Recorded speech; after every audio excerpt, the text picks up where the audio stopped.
Olá a todos, meu nome é Bruno Ribeiro, esse é mais um vídeo do meu canal Atmosfera Livre, em que eu discuto alguns eventos extremos aí, de tempo severo no Brasil. E eu vou discutir esse evento que aconteceu em São Paulo, principalmente, no estado de São Paulo, na sexta-feira passada, dia 11 de outubro. Aqui eu mostro alguns registros de tempo severo, então dá para ver que teve vários registros de vento severo, né, que são esses quadrados em azul aqui. Inclusive alguns pontos com vento acima de 100 km por hora, né? Isso aqui são registros preliminares, então ainda tem outras áreas que teve danos aqui também que ainda não estão nesse mapa, mas dá pra ver que foi um evento bastante generalizado em São Paulo. É, e inclusive na região metropolitana teve vários estragos e tem ainda 2 dias depois do evento ainda tem pessoas sem energia elétrica na região. E teve também granizo grande aqui no município de Presidente Prudente, que, que foi bastante grande aí, como mostrando nas imagens. Então foi um evento bastante significativo no estado de São Paulo, até comparável àquele evento de 13 de novembro de 2023, que para quem lembra houve também bastante registros de vento intenso na região metropolitana de São Paulo, inclusive o GP de São Paulo foi afetado por aquela tempestade, né? E teve vários feridos. E nesse evento agora da última sexta-feira tem pelo menos 7 mortes confirmadas, né? Então um evento de bastante alto impacto. É, e essas são imagens do radar do IPMET, né? Radar de Bauru, que mostra na tarde do dia 11, dá para ver essas áreas aqui em forma de arco, que são segmentos de arco, né? Que são geralmente associados a rajadas de vento intenso. Então dá para ver um deles avançando aqui em direção à região metropolitana de Campinas, um pouco a norte. E teve alguns registros de danos nessa área. E outro aqui na região metropolitana de São Paulo, né, que foi esse, esse eco de arco aqui, ou segmento de arco, né, que foi o que causou todos esses danos aí na região metropolitana de São Paulo. Aqui é uma outra imagem do radar de Salesópolis, só que aqui mostra a precipitação, né, estimada pelo radar. Então também dá para ver esse formato de arco, né, sobre a região metropolitana de São Paulo, que está aqui ao fundo. E essa aqui é a foto do granizo que aconteceu em Presidente Prudente, então um granizo de 6, 7 centímetros provavelmente, bastante significativo também. E então foi um evento de bastante alto impacto, né, no estado de São Paulo. Aqui tem umas imagens de satélite que mostram esse evento, então dá para ver aqui a temperatura do topo das nuvens e dá para ver essa tempestade aqui que se forma na região de Presidente Prudente aqui no início do loop, né, que foi durante a tarde. E essa foi a tempestade que causou granizo, né? Se a gente voltar aqui um pouco, essa aqui. Foi uma tempestade um pouco mais isolada e provavelmente foi uma supercélula, como eu vou mostrar pelos perfis de vento, favoreciam a ocorrência de supercélulas. E conforme a gente vai avançando, dá para ver que esse aglomerado convectivo aqui no oeste do estado de São Paulo, ele foi se organizando e avançando em direção ao leste do estado. E depois, aqui em torno de 21 UTC, dá para ver que tem essas tempestades aqui pelo menos no centro do estado, né, elas se intensificam e aí formam aquele segmento de arco que por fim vai afetar a região metropolitana de São Paulo. E mais a norte aqui no estado também tem outras tempestades severas aí que causaram também alguns registros de vento intenso. E teve vento intenso também aqui nessa área de Minas Gerais, aqui, que também foi afetada por algumas dessas tempestades. Então dá para ver que essas tempestades aqui em particular que atravessam a fronteira causaram algumas rajadas de vento intensas. Né? Então eu vou fazer uma discussão da condição sinótica, né, associada a esse evento no estado de São Paulo, e depois eu vou voltar um pouco no tempo, alguns dias, para analisar por que essa condição acabou acontecendo. Né? Então esses mapas aqui primeiro eles mostram as condições, são análises do GFS, mostram as condições às 18 TC do dia 11. Então o evento basicamente ele começou durante a tarde, né, do dia 11, que seria em torno de 18 TC, e foi até em torno de 0 TC do dia 12, né, que seria em torno de 9 horas da noite, 10 horas da noite. É, e boa parte dos danos que aconteceram aqui na área de Campinas, São Paulo, aconteceram principalmente no início da noite. Né? então foi em torno de 7 a 8 horas horário local. Então o que a gente nota aqui primeiro na tarde do dia 11, esse aqui é o vento em altura de potencial de 700 HPA, água precipitável em sombreado e movimento ascendente entre 700 e 500 HPA em azul. Então dá para ver que tem primeiro um escoamento bastante intenso sobre boa parte do sudeste, principalmente nessa área aqui que vai do Mato Grosso até São Paulo, né? E também partes do Rio de Janeiro até, e ventos acima de 30, 40 nós, até aqui em partes do Mato Grosso do Sul dá para ver ventos de mais de 50 nós, que é bastante intenso.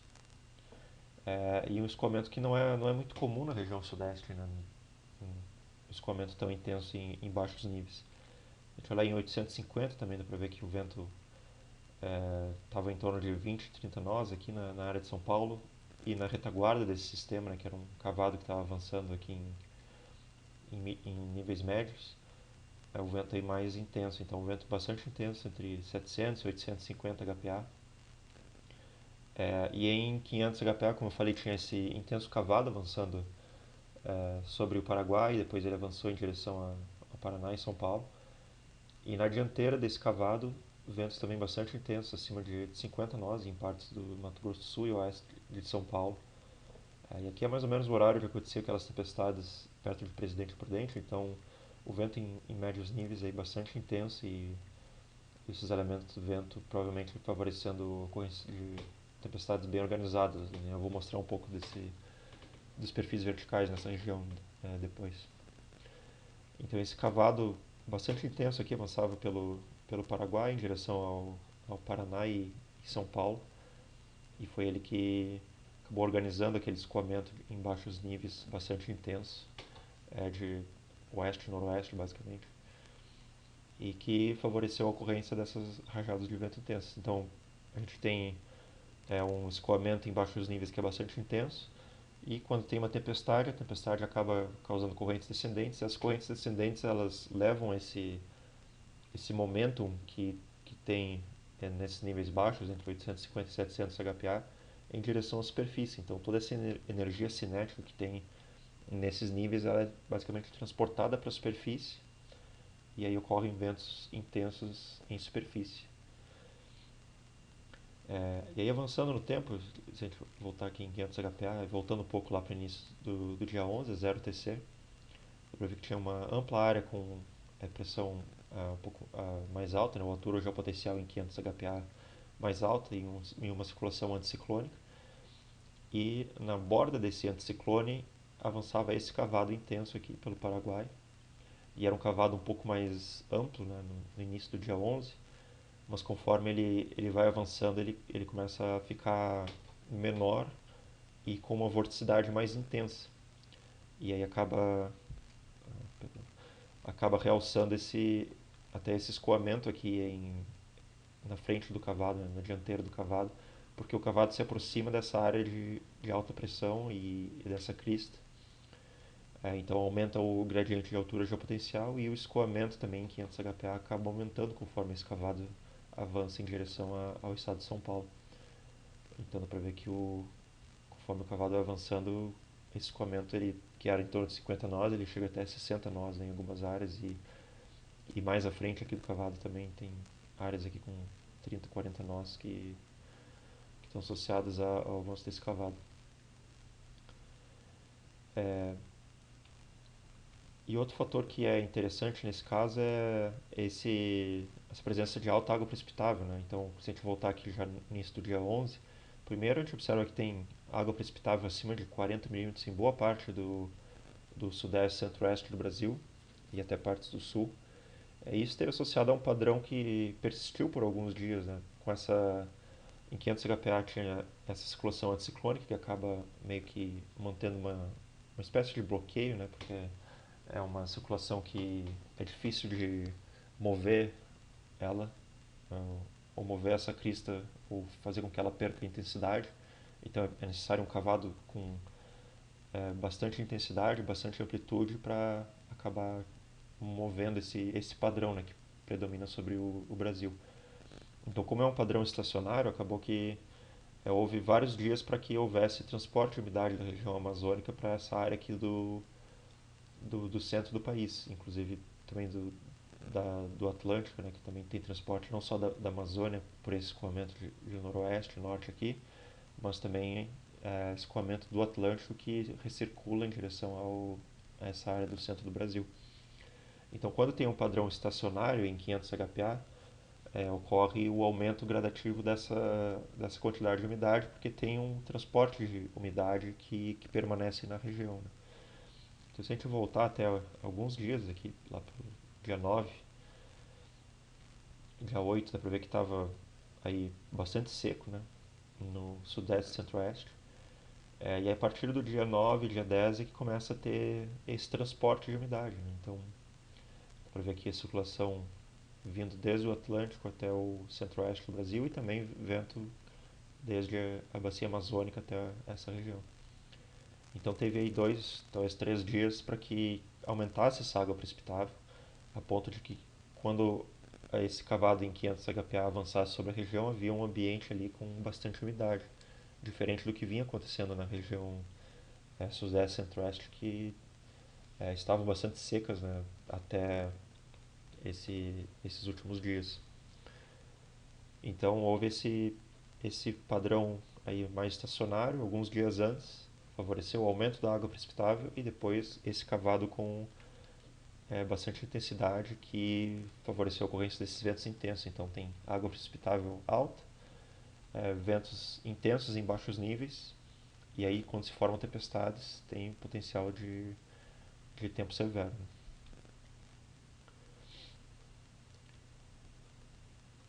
E aí eu vou analisar primeiro as condições do ambiente aqui primeiro, no dia 11, e aí depois eu vou voltar um pouco mais no tempo ainda, para analisar as condições de maior escala no entorno da América do Sul que favoreceram esse padrão aí sobre o Sudeste. Então essas aqui são análises do modelo europeu, as 18TC do dia 11, e esse é o campo de Cape da parcela mais instável. Então dá para ver que tinha valores aqui de mais de 1.000 até 2.000 joules por quilograma em alguns pontos, que significa alta instabilidade termodinâmica. E se a gente pegar uma sondagem aqui perto de Presidente Prudente para analisar aquela área perto de onde ocorreu o granizo severo, né? Então aqui essa é uma sondagem aproximada, então dá para ver que pelo modelo tinha bastante nuvens e o resultado até da convecção que já ocorria em alguns pontos.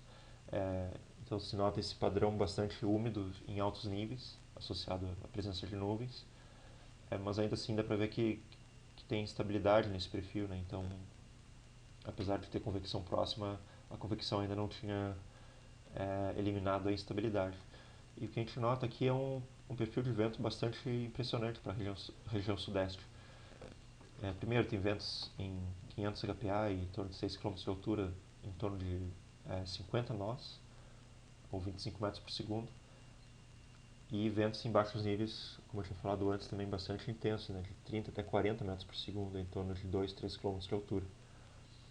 Então, primeiro, esse vento em médios níveis ele favorece um cisalhamento profundo bastante alto. Então, dá para ver que o cisalhamento efetivo, por exemplo, ele estava de 39 nós, que seria em torno de 20 metros por segundo, que já é amplamente favorável a tempestades organizadas, inclusive supercélulas. Então, houve algumas tempestades discretas na região lá do oeste de São Paulo, como eu mostrei aqui na imagem de satélite. E essas tempestades discretas aqui, elas possivelmente foram supercélulas, que são tempestades que têm rotação. E essas são as tempestades que geralmente causam um granizo grande, como que foi observado, né, na região de Presidente Prudente. Então o que aconteceu é que, primeiramente, havia essas tempestades mais isoladas e discretas, que provavelmente foram supercélulas, só que depois elas começaram a se aglomerar e formaram essas áreas de convecção mais extensas e esses segmentos de arco, né? Então deixaram de ser supercélulas e se tornaram esses segmentos de arco que são maiores e causam geralmente rajadas de vento intensas e não tanto granizo.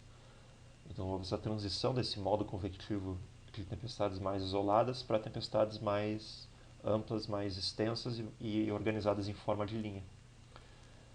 E então esse ambiente favorecia a ocorrência dessas supercélulas discretas, né, no início desse evento. E depois, conforme a gente vai avançando, aqui já olhando as 21 UTC, mais a leste aqui no estado de São Paulo, esse aqui era o ambiente. Então, também o cisalhamento efetivo, né, bastante alto, aqui já estava até mais do que lá no oeste de São Paulo, principalmente pelo fato de que os ventos em baixos níveis eram um pouco menos intensos, mas em torno de 25 metros por segundo ou 50 nós, né, que é amplamente favorável a tempo severo também. E além disso, o CAPE da parcela mais estável acima de 2.000 joules por quilograma, então era um ambiente bastante favorável a tempo severo. E outra coisa que se nota aqui é essa odógrafa, né, que tem ventos fracos próximo à superfície, mas aumentando rapidamente em direção a 1, 2, principalmente 2, 3 quilômetros, acima de 30 nós ou 15 metros por segundo. Então, como eu falei, né, esse vento aí de intenso, em torno de 2 a 3, 4 quilômetros acima do nível do solo, ele acaba sendo transportado em direção à superfície e aí favorece a ocorrência dessas rajadas de vento severas, né?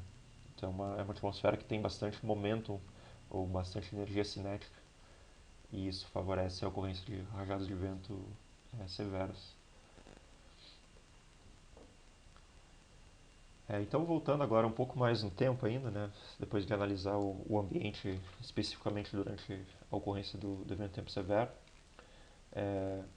o interessante é notar que esse cavado aqui que se localiza sobre a região de norte da região sul, né, que favoreceu a ocorrência de convecção aqui sobre São Paulo na tarde do dia 11, ele avançou desde o Oceano Pacífico, alguns dias atrás, e vejam como é interessante essa evolução. Né? Primeiro, lá no dia 7 de outubro tinha essa crista sobre boa parte do centro do Brasil, mas que também se estendia até a região da Bacia do Prata. E ao lado dessa crista, duas áreas com circulação ciclônica. Então, esse amplo cavado aqui sobre o Atlântico e esse cavado menos amplo, na verdade mais amplo, né, mas menos largo, né, vamos dizer assim, aqui sobre o Pacífico a oeste dos Andes. E na retaguarda desse cavado aqui havia esse intenso sistema transiente aqui que avançava em direção ao Pacífico Sul. Então tem um cavado aqui, uma área de baixa pressão associada a um ciclone em superfície e esse intenso escoamento em médios níveis. E o que esse escoamento faz? Ele meio que isola esse cavado aqui que estava a oeste dos Andes e faz com que se forme uma baixa desprendida. Porque esse escoamento intenso de noroeste aqui ele acaba meio que cortando, né, a conexão dessa área de baixa pressão e desses máximos de vorticidade com o escoamento mais intenso em latitudes médias. Então é mais ou menos isso que a gente observa. Se a gente vai avançando aqui 24 horas depois, dá para ver que esse cavalo ele avançou. O escoamento em latitudes médias mais intenso está a sul, né, aqui sobre a Patagônia. E esse cavalo, esse máximo de vorticidade, ele começa a ficar isolado ao oeste dos Andes. Então a gente avança mais um dia aqui, já 0 TC do dia 9. E o cavalo se tornou agora uma baixa desprendida, né, com um mínimo de geopotencial aqui e pelo menos 3 contornos de geopotencial fechados aqui nessa área.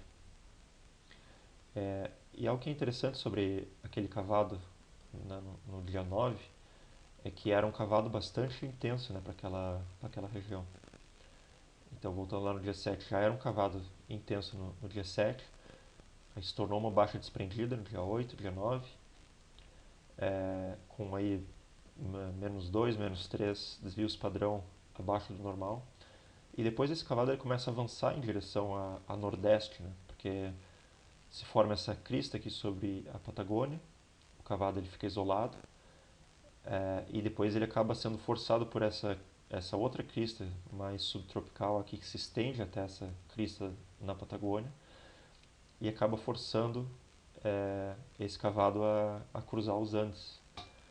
Então dá para ver que quando ele começa a se mover para nordeste, ele adquire ainda mais, ele fica ainda mais extremo, né? Porque o desvio padrão da altura geopotencial em 500 HPA diminui ainda mais, chega até menos 5 desvios padrão abaixo do normal. Então se torna um cavalo bastante intenso conforme ele avança sobre o deserto do Atacama. E aí, essa é uma área bastante alta dos Andes, em torno de 4, 5 quilômetros até. Tem a área do Atacama e do Altiplano, que é um planalto que é bastante alto, acho que em torno de 4.000 quilômetros, 4 quilômetros de altitude. Então essa baixa que está em torno de 500 HPA, ela começa a interagir com essas altas montanhas aqui e acaba perdendo intensidade. Então dá para ver que antes era uma baixa fechada, intensa, mas ela perde intensidade ao atravessar os Andes e se torna apenas um cavado, né? Só que esse cavado ele ainda tem bastante vorticidade. Esse aqui é 0 TC do dia 11. Então, apesar da baixa não ser mais uma baixa fechada, ainda existe um máximo de vorticidade aqui que é bastante intenso. E eu acho que essas imagens aqui mostram até melhor. Então, tem bastante vorticidade aqui associada a esse cavado. Então, apesar de ter perdido aquela característica de uma circulação fechada, esse cavado ainda tem vorticidade elevada e com isso ele consegue criar toda essa circulação em baixos níveis, né? Favorecer essa circulação do vento vindo da bacia amazônica em direção ao sudeste e favorecendo também a intensidade desses ventos em baixos níveis, que é o que determinou a intensidade desse evento de tempo severo. Então dá para ver que esses ventos intensos aqui em baixos níveis, eles foram primariamente uma resposta a esse cavado que tinha um máximo de vorticidade bastante intenso. Então o que acontece? Tem um máximo de vorticidade e na frente desse máximo de vorticidade tem advecção de vorticidade ciclônica, né? Nessa área aqui no caso. Então esse escoamento que está atravessando essa área com vorticidade aqui, ele acaba levando essa vorticidade mais alta, transportando ela e fazendo com que o cavado se mova, né? Conforme a gente avança no tempo. E ao mesmo tempo isso faz com que tenha uma redução da pressão nessa área aqui, e essa redução da pressão em superfície é o que acaba favorecendo a ocorrência do vento intenso em baixos níveis. E em 850 HPA, se a gente analisar aqui os contornos de altura geopotencial, a gente vê essa ampla área com baixa pressão aqui, que estava centrada sobre o Rio Grande do Sul, mais ou menos. Aqui à tarde do dia 11 já. Mas o que esse cavado fez é favorecer queda de pressão, né, nesse ponto aqui, na dianteira do cavado, que é em torno do Paraná e estado de São Paulo. Então essa queda de pressão nessa região aqui é o que favoreceu esse gradiente de altura geopotencial mais intenso e esses ventos intensos aqui nessa região. Então, em função daquele cavado intenso. Então, de certa maneira, esse evento de tempo severo na região de São Paulo ele foi afetado bastante pela interação entre esse cavado, ou esse vórtice ciclônico de médios e altos níveis, né, ou essa baixa desprendida, com os Andes. Então essa interação que acabou fazendo com que esse cavado perdesse essa forma redonda e essa circulação fechada e se tornasse um cavado mais progressivo, mais rápido, mas com uma vorticidade elevada em 500 HPA. E isso acabou determinando como aconteceria esse evento em São Paulo. Acabou determinando a intensidade do vento em baixos níveis e esses perfis bastante favoráveis a tempo severo, principalmente a ocorrência de ventos intensos no estado de São Paulo. E depois, conforme a convecção aconteceu, já que havia bastante água precipitável no ambiente, houve um grande número de tempestades. Essas tempestades acabaram crescendo em escala e se tornando essas linhas de instabilidade que, nesse ambiente com alto cisalhamento do vento e intenso escoamento em baixos níveis, acabaram formando esses segmentos de arco e a ocorrência de rajadas de vento intensas em São Paulo. Então todo o evento ele acaba sendo relacionado de certa maneira ao que aconteceu corrente acima nos últimos dias, né, nos dias que antecederam o evento. E como que, principalmente como que essa baixa desprendida interagiu com os Andes e a região do altiplano dos Andes. Então era isso, obrigado por assistirem e até uma próxima.